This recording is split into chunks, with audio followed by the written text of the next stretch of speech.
Praise the Lord. കർത്താവിൻ്റെ ധന്യതിരുനാമം ഇന്ന് ഈ പ്രഭാതത്തിൽ മഹിമപ്പെടുമാറാകട്ടെ. വീണ്ടും ഒരു പുതിയ പ്രഭാതം, ആയുസ്സിൽ കാണാത്ത ഒരു പുത്തൻ പുലരി കൂടി കർത്താവ് നമുക്ക് ദാനമായിട്ട് തന്നതോർത്ത് ദൈവത്തെ നമുക്ക് സ്തുതിക്കാം. ഒപ്പം കർത്താവിനോട് നന്ദി പറയാം. നമുക്ക് പലരും ഇന്നലെ കണ്ട അനേകർ ഈ ഭൂവിൽ നിന്ന് മാറ്റപ്പെട്ടപ്പോൾ നമുക്ക് ദൈവം തമ്പുരാൻ തന്ന ആയുസ്സിനെ, ആരോഗ്യത്തെ ദൈവമായ കർത്താവിൻ്റെ ഒരു പദ്ധതിക്ക് വേണ്ടി നമ്മളെ വീണ്ടും നടത്തുന്ന ദൈവത്തിൻ്റെ സ്നേഹത്തിനായി, കരുതലിനായി കർത്താവിനോട് നന്ദി പറഞ്ഞുകൊണ്ട് ഇന്നത്തെ ഈ പ്രഭാതം നമുക്ക് ദൈവവചന ധ്യാനത്തിലൂടെ ആരംഭിക്കാൻ ആധാരമായി ഒരു വേദവചനം വായിക്കുവാൻ താല്പര്യപ്പെടുന്നു. നഹൂം പ്രവചനം 1-ാം അധ്യായം അതിൻ്റെ 7-ാമത്തെ വാക്യം. പ്രവാചകൻ നഹൂം അതിൻ്റെ ചാപ്റ്റർ 1 വേഴ്സ് 7. യഹോവ നല്ലവനും കഷ്ട ദിവസത്തിൽ ശരണവുമാകുന്നു, തങ്ങൾ ആശ്രയിക്കുന്നവരെ അവൻ അറിയുന്നു. ഈ വചനം നമുക്കറിയാം, എപ്പോഴെങ്കിലും കേട്ടിട്ടുണ്ട്, പ്രാർത്ഥനയ്ക്കൊക്കെ എടുത്തു പറയുന്ന വചനമാണ്. ചെറിയ പ്രവാചകന്മാരിൽ ഒരുവനായ നഹൂം പ്രവാചകന്റെ കാലത്ത് ആശയറ്റുപോയ ജനത്തോട് പ്രവചിക്കുന്ന ഒരു മനുഷ്യനായിട്ടാണ് നഹൂമിനെ അറിയപ്പെടുന്നത്. ആ നഹൂം പ്രവാചകന്റെ കാലത്ത് അറിയുന്ന ആ വചനമാണ്, നഹൂം പ്രവാചകനിലൂടെ ദൈവമായ കർത്താവ് അരുളി ചെയ്ത വചനമാണ്. അതിൽ നിന്ന് അടർത്തിയെടുത്ത ഒരു വേദവചനമാണ് നാം കേട്ടത്. യഹോവ നല്ലവനും കഷ്ട ദിവസത്തിൽ ശരണവുമാകുന്നു, തങ്ങൾ ആശ്രയിക്കുന്നവരെ അവൻ അറിയുന്നു. ഹല്ലേലൂയ. ഈ വചനം നമ്മുടെ ഹൃദയത്തിനകത്തേക്ക് സ്പർശിക്കട്ടെ. യഹോവ നല്ലവൻ, കഷ്ട ദിവസത്തിൽ ശരണം. അടുത്തത്, ആശ്രയിക്കുന്നവരെ അവൻ അറിയുന്നു. ഇത് ഇപ്പൊ ഈ വചനം വായിക്കുമ്പോൾ നമുക്കത് സ്വാഭാവികമായിട്ട് തോന്നാം, ആശ്രയിക്കുന്നവരെ അറിയുന്നു. വെറുതെ ഒന്ന് ചിന്തിച്ചു നോക്കിയാൽ നമ്മളെ ആശ്രയിക്കുന്ന എല്ലാവരും നമുക്കറിയാം. നമ്മുടെ മക്കളുണ്ടെങ്കിൽ അവർ നമ്മളെ ആശ്രയിക്കുന്നത്. കൊച്ചുമക്കൾ, ഇച്ചിരൂടെ പ്രായം കുറഞ്ഞ മക്കളാണെങ്കിൽ അവർ കൂടുതൽ ആശ്രയിക്കും. പ്രായം കൂടി വരുമ്പോഴും ആശ്രയത്വം കുറയും. ആശ്രയിക്കുന്ന ഒരു പരിധിയുണ്ട്. ഒരു ടൈം കഴിയുമ്പോൾ പിന്നെ അവരുടെ ആശ്രയം നിൽക്കും. അവരുടെ സെൽഫ് സ്റ്റാൻഡായിട്ട് സ്വന്തം കാലം നിൽക്കാറാവും. ഇനി നമ്മളെ ആശ്രയിക്കുന്ന ഒരു വലിയ ഓഫീസ് ഉണ്ടെങ്കിൽ ഓഫീസിൽ നമ്മളെ ആശ്രയിക്കുന്ന ചിലരുണ്ടാവും. ചിലപ്പം ചില കാര്യങ്ങളൊക്കെ നമുക്കറിയാം. ഇപ്പോൾ ഒരു ഫോം പൂരിപ്പിക്കാൻ തന്നെ നമുക്കറിയാമെങ്കിൽ വൃദ്ധരായ മാതാപിതാക്കളോ ആരെങ്കിലും ഒക്കെ വന്ന ബാങ്കിലോ അല്ലെങ്കിൽ അക്ഷയ സെന്ററിലോ ഇവിടെ ഒക്കെ വന്ന് നമ്മളെ ആശ്രയിക്കും. ഇവരൊക്കെ നമ്മളെ ആശ്രയിക്കുന്നവരാ. പക്ഷെ ഈ ആശ്രയത്വത്തിനെല്ലാം ഒരു വ്യത്യാസമുണ്ട്. ഇപ്പം നമ്മൾ ഉദാഹരണം പറഞ്ഞാൽ, ഇപ്പോൾ ബാങ്കിൽ ചെല്ലുകയാണ്. ബാങ്കിൽ ചെല്ലുമ്പം അവിടെ എന്തെങ്കിലും പെൻഷൻ്റെ ഫോമൊക്കെ വരുന്ന ഒരു ദിവസമാണെങ്കിൽ ഒത്തിരി മാതാപിതാക്കളെ, പ്രായമായവരെ കാണാം. അപ്പോൾ അവർക്ക് കണ്ണ് കാണാൻ പറ്റാത്തവരുണ്ടാകും, ഫോം പൂരിപ്പിക്കാൻ അറിയാത്തവരുണ്ടാകും, ഫോം പൂരിപ്പിച്ച് കൊടുക്കാൻ അങ്ങനെ നിൽക്കുന്ന ഒരുപാട് പേരുണ്ടാകും. അപ്പോൾ അഭ്യസ്തവിദ്യരായും അറിയുന്ന ഒരാളുണ്ടെങ്കിൽ അവരെ ആശ്രയിക്കും. ചെല്ലുന്ന എല്ലാവരും ആശ്രയിക്കും. കുഞ്ഞെ ഇതൊന്ന് പൂരിപ്പിച്ചതാ, ഇതെന്താ ചെയ്യേണ്ടത്, ഇവിടെ എന്താ ചെയ്യേണ്ടത് എന്ന് ചോദിക്കുന്ന ഒത്തിരി പേരുണ്ടാവും. അത് ശരിയായ കാര്യമാണ്. പക്ഷെ ഈ ആശ്രയം എന്ന് പറയുന്നത് നിങ്ങളെ ആ ടൈമിൽ അവിടെ ഉള്ളത് കൊണ്ട്, അല്ലെങ്കിൽ നമ്മൾ ആ ടൈമിൽ അവിടെ ഉള്ളത് കൊണ്ടാണ് ഈ വൃദ്ധരായ മാതാപിതാക്കൾ ആശ്രയിക്കുന്നത്. നാളെ അവർ ആശ്രയിക്കണം എന്നില്ല. ആശ്രയിച്ച് കഴിഞ്ഞൊരു താങ്ക്സ്, നന്ദിയൊക്കെ പറഞ്ഞ് അവർ പോവുകയും ചെയ്യും, പിന്നെ ആശ്രയിക്കത്തില്ല. ഇനി മറ്റൊരു തരത്തിൽ ഇറങ്ങി വരുന്ന വഴിക്ക് നമ്മുടെ ചിലപ്പോൾ ഇപ്പോൾ ഒരു വീട് പണിയുന്നവരോ അല്ലെങ്കിൽ സാഹചര്യവശാൽ ഏതെങ്കിലും സഹായം അവരെല്ലാം നമ്മളെ ആശ്രയിക്കുന്നവരാ. ഇനി ആഹാരം കൊണ്ട് കൊടുക്കുന്നവരാണെങ്കിൽ അത് അങ്ങനെ നമ്മളെ ആശ്രയിക്കുന്നവരാ. ഏതെങ്കിലും തരത്തിലൊക്കെ ഈ ആശ്രയത്വം ഒന്നും പെർമനന്റ് അല്ല. അതൊക്കെ താൽക്കാലികമാണ്. ഒരു ദിവസത്തേക്കോ അല്ലെങ്കിൽ കുറച്ച് ദിവസത്തേക്കോ മാത്രം ആശ്രയിക്കുന്നവരാണ് ഇങ്ങനെയുള്ള എല്ലാവരും. എന്നാൽ ആശ്രയത്വം നമ്മളോട് മാത്രമുള്ള, ഇപ്പൊ ഒരു കുഞ്ഞ് ജനിച്ചു വീണ ഒരു കുഞ്ഞ്, ആ കുഞ്ഞ് അമ്മയാണ് ആശ്രയിക്കുന്നത്. ഏറ്റവും കൂടുതൽ ആശ്രയിക്കുന്ന അമ്മയാണ്. ഒപ്പം തന്നെ അപ്പനുണ്ടാവും, മറ്റുള്ളവരും ഉണ്ടാകും. എന്നാൽ ഏറ്റവും കൂടുതൽ ആശ്രയിക്കുന്നത് അമ്മയാണ് ആശ്രയിക്കുന്നത്.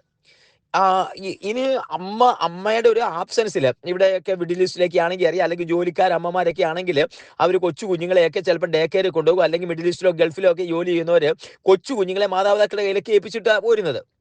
അപ്പം വല്യമ്മയാണ് അവരുടെ ആശ്രയത്വം എന്ന് പറയുന്നത്. അതും ആശ്രയത്വം ഒരാളല്ല. എന്നാൽ ചില സാഹചര്യങ്ങളിൽ, ഇപ്പോൾ പണ്ട് നമ്മൾ കണ്ടിട്ടുള്ളത് പോലെ അടിയാൻ കുടിയാൻ വ്യവസ്ഥയൊക്കെ ഉണ്ടായിരുന്നല്ലോ. ആ സമയങ്ങളിൽ ഒരു മുതലാളിയുടെ അടുത്ത്, അത് പുസ്തകത്തിലും ബൈബിളിലും അങ്ങനെ കാണാം, ഒരു മുതലാളിയുടെ അടുത്ത് ഒരാൾ മാത്രം ആശ്രയിച്ചിട്ടുണ്ടെങ്കിൽ ആ മുതലാളിക്ക് അവരുടെ അടിമപ്പെട്ടിരിക്കുക, വേറൊരാളെ പോകാൻ പറ്റത്തില്ല. ഈ മുതലാളി മാത്രമാണ് ആശ്രയത്വം. ജൂബിലി വർഷത്തിൽ ഇവനെ സ്വതന്ത്രമായിട്ട് വിടുമ്പോൾ അവൻ പറയുകയാണ് ഇന്ന് ഞാൻ മുതലാളിയെ മാത്രം ആശ്രയിക്കുക, മറ്റെങ്ങും പോകേണ്ട, യജമാനൻ മാത്രം മതിയെന്ന് പറഞ്ഞാൽ അവനെ കാതുകുത്തിയിട്ട് കട്ടിളക്കാലിനോട് ചേർത്ത് കാതുകുത്തി ജീവിതകാലം മുഴുവൻ അവന്റെ അടിമയാക്കും. ഇവന് പിന്നെ ആശ്രയിക്കാൻ വേറൊരിടമില്ല, ഇവിടെ മാത്രമേ ഉള്ളൂ. ഇവിടെ ഈ ആശ്രയത്വം എന്ന് പറയുന്നത് ഇത് യഹോവയെ കർത്താവേ തങ്ങളെ ആശ്രയിക്കുന്നവരെ അവൻ അറിയുന്നു. മുമ്പേ പറഞ്ഞിരുന്നെടുത്ത് അമ്മയ്ക്ക് കുഞ്ഞിനെ അറിയാം ആശ്രയിക്കുന്നത്, എത്രമാത്രം ആശ്രയിക്കുന്നുണ്ടെന്ന് അറിയാം. ഇനി മുമ്പേ പറഞ്ഞതുപോലെ ഒരു ബാങ്കിൽ ചെല്ലുമ്പോൾ നമ്മൾ ഫോം പൂരിപ്പിക്കുന്ന അവരെ ആശ്രയിക്കുന്ന ഒരു ടെമ്പററി ആണെന്നറിയാം. വലിയ മഴ പെയ്യുന്ന സമയത്ത് നമ്മുടെ കയ്യിൽ ഒരു കുടയുണ്ടെങ്കിൽ നമ്മളെ ആശ്രയിക്കുന്നത് ആ മഴ തീരുന്നവരേ ഉള്ളൂ. ഇതാണ്. എന്നാൽ തമ്പുരാൻ പറയുന്ന ആശ്രയത്വം വേറെ. മുമ്പേ പറഞ്ഞതുപോലെ ജൂബിലി വർഷം കഴിഞ്ഞിട്ടും ആ യജമാനൻ മാത്രം മതി എന്ന് പറയുന്നത്. യഹോവയെ ആശ്രയമാക്കിയിരിക്കുന്ന ഇവിടെ വാക്കിനൊരു പ്രത്യേകതയുണ്ട്. ആ ഡ്യൂലോസ് എന്ന് പറയുന്ന ഒരു ആശ്രയത്വം, യഹോവയെ മാത്രം ആശ്രയമാക്കിയിരിക്കുന്നു. യഹോവയെ മാത്രം, വേറൊരു ആശ്രയത്വമില്ല.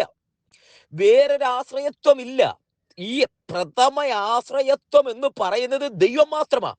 ആ ആശ്രയത്വമാണ് നെബൂഖദ്നേസർ രാജാവ് നിന്ന് ബിംബത്തെ നമസ്കരിക്കാൻ പറയുമ്പോൾ രാജാവിന്റെ കയ്യിൽ നിന്നും ബിംബത്തിന്റെ കയ്യിൽ നിന്നും ഞങ്ങളെ രക്ഷിക്കുന്ന ദൈവമുണ്ട്. ഇനി വിടുവിച്ചില്ലെങ്കിലും ഞങ്ങൾ ആശ്രയിക്കുന്ന ഒരു ദൈവമുണ്ട്.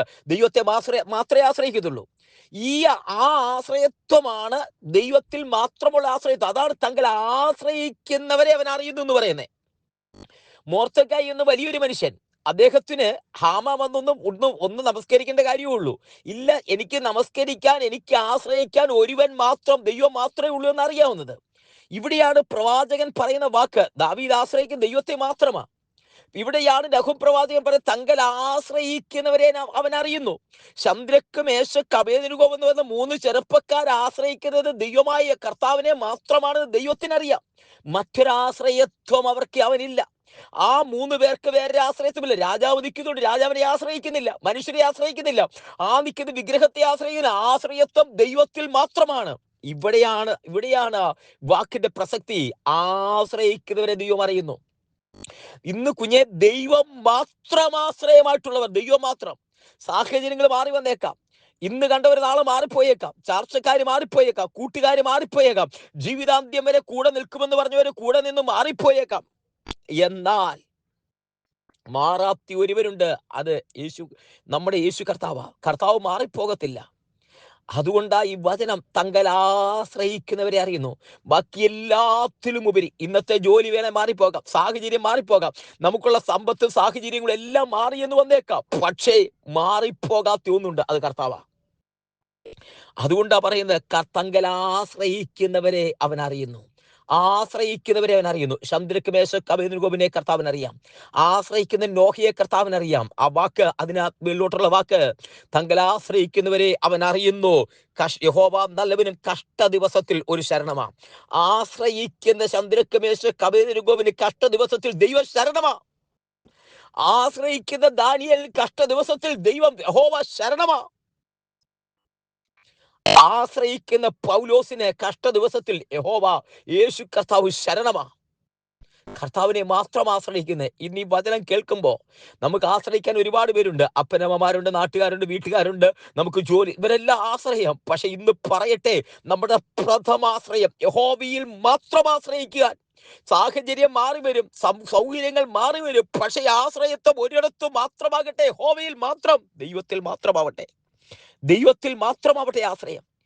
കർത്താവ് നമ്മെ നോക്കി പറയട്ടെ, തങ്ങൾ ആശ്രയിക്കുന്നവരെ, എന്നെ ആശ്രയിക്കുന്ന ആ 3 പേർ ഒരുമിച്ച് നിന്ന് പറയുമ്പോൾ സ്വർഗത്തിൽ നിന്ന് ദൈവം നോക്കിയിട്ട് പറയും, എന്നിൽ ആശ്രയിക്കുന്ന ശദ്രക്ക്, മേശക്ക്, അബേദ്നെഗോവിനെ ഞാൻ അറിയുന്നു കുഞ്ഞെ. അതുപോലെ എന്നിൽ ആശ്രയിക്കുന്ന, ഈ വചനം കേൾക്കുന്ന നിന്നെ ദൈവം അറിയുന്നത്, ദൈവം ഒരു സാക്ഷ്യം പറയട്ടെ. യോബിനെ കുറിച്ച് ദൈവം പറഞ്ഞു, നീതിമാൻ, നിഷ്കളങ്കൻ, ദൈവഭക്തൻ.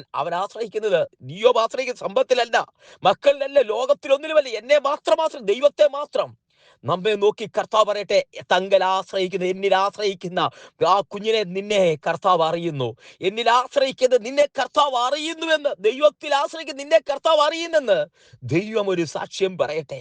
ദൈവത്തിൽ മാത്രം ആശ്രയിച്ചിട്ട് നമുക്കൊരു സാക്ഷ്യം പറയാം, യഹോവ നല്ലവൻ, കഷ്ടകാലത്ത് അവൻ ശരണമാകുന്നു. നമ്മുടെ എല്ലാ സാഹചര്യത്തിലും കർത്താവ് നമുക്ക് ശരണമാകുന്നു. യഹോവയെങ്കിലേക്ക് കൊടുക്കാം, ഒരുമിച്ച് പ്രാർത്ഥിക്കാം. സ്വർഗീയ കർത്താവേ, ഞങ്ങൾ ഒരുമിച്ച് പാദപീഠത്തിലേക്ക് അടുത്ത് വരുന്നു, ജനത്തെ അനുഗ്രഹിച്ച് പ്രാർത്ഥിക്കുന്നു. വചനം കേൾക്കുന്ന എല്ലാവരെയും അനുഗ്രഹിക്കുന്നു. തങ്ങൾ ആശ്രയിക്കുന്നവരെ അവൻ അറിയുന്നു.